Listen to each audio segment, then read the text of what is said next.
All right. Hey, everyone. So, we want to just give a little bit of an overview, an introduction about what it might be like for the first part of the Unmute program. So, when we first connect with folks, the first phase is something that we call mirroring, where we showcase what it is that we hope or what we expect folks will be able to eventually meet at when they're talking about relations related to race, gender, intersectionality, anything in the realm of diversity, equity, inclusion, and belonging.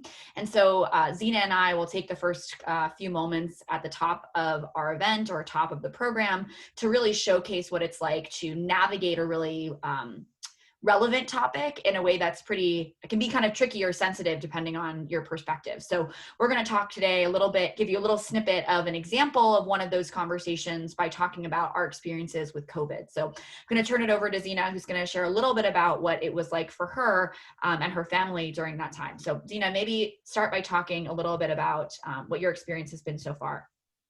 With COVID, first of all, as a Black American, I totally can understand why so many Black and brown people died from COVID this year. And it's not because of just their underlying conditions. I mean, yes, that is true, but it's about systemic racism. And I saw it unfold in my own family with my father. After repeated requests to my father's assisted living of getting my father out of there to get him tested at the hospital or get a test and get him tested. Shortly after I found out, they did test another resident who was not Black, which she did turn out to be positive, but she got treated. And my father couldn't get a test because they said they didn't have any.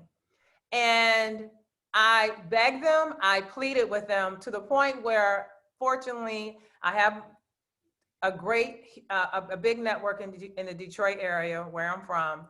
And I had to call a friend who I hadn't spoken to in years since I left college and asked her, she's a doctor, gave her my dad's symptoms, and she knew right away it was COVID. And she told me, use my name and get them out. And that's what I did. And that was also, Zena, the thing that strikes me is that in our conversations about this, you had known, like you had seen your dad, you knew that he had these symptoms, and you like proactively reached out, got help, and said, hey, he actually needs a test. And they refused to listen to you until you started essentially name dropping, which is right. Crazy. So the part I didn't mention, my friend went to the University of Michigan. She's a doctor. She went there undergrad and for medical school. I went there for undergrad and I went there for the School of Public Health. So when I started name dropping about my background, how I have experience in public health, I know a lot about health disparities. I have launched huge campaigns on it, how Black people are impacted disproportionately by certain diseases. And it's not just because they have underlying conditions. It's really because of where they're located and because of the color of their skin. And right. They're just not receiving the proper health care and treatment that they truly deserve. And to see that play out in my own family, I was appalled. I knew what was going on. And the difficult thing is when I hear other people who went through this, who did not end up with the same story. My father survived. He lived. Now, does he have long-term effects from it? Yes, he does, but he survived. But I've heard other stories where they couldn't get to their loved ones. They couldn't get their loved ones to the hospital to get tested.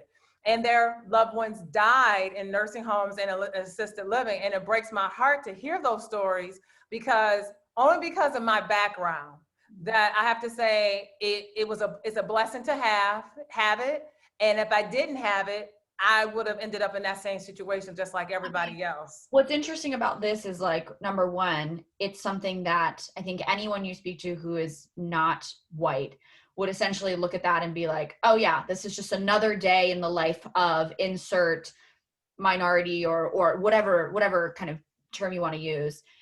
The other side here is that there's a class issue as well at stake, that people just assume that you wouldn't actually have the knowledge or education until you were very clear. And then all of a sudden they're on their P's and Q's. Now, my experience with this was actually eerily similar in the situation, and markedly different in what the response was. So my grandmother was also in an assisted living facility. Now, granted, these are in different places, but the fact that I didn't even really think twice about this, but Zena, this is like a reality that you face like every single day, is just, it's different, right? We didn't really have this exchange until we recognized, we were talking just on like a human level. So my grandmother got COVID, and we were proactively reached out to. They were testing proactively the whole nursing home. There was not a single person of color in this nursing home, just by nature of where my grandmother was living at the time, in Cape Cod, which is like a very insular, very white area of the country.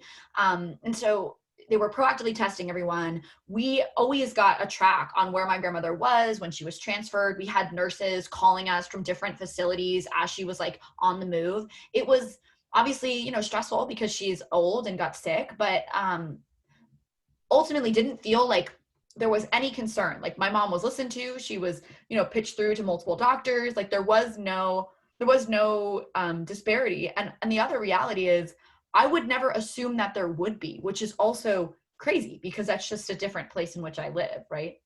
Yeah, and it's interesting when we started sharing stories about our experience. My father went through it first. Yeah.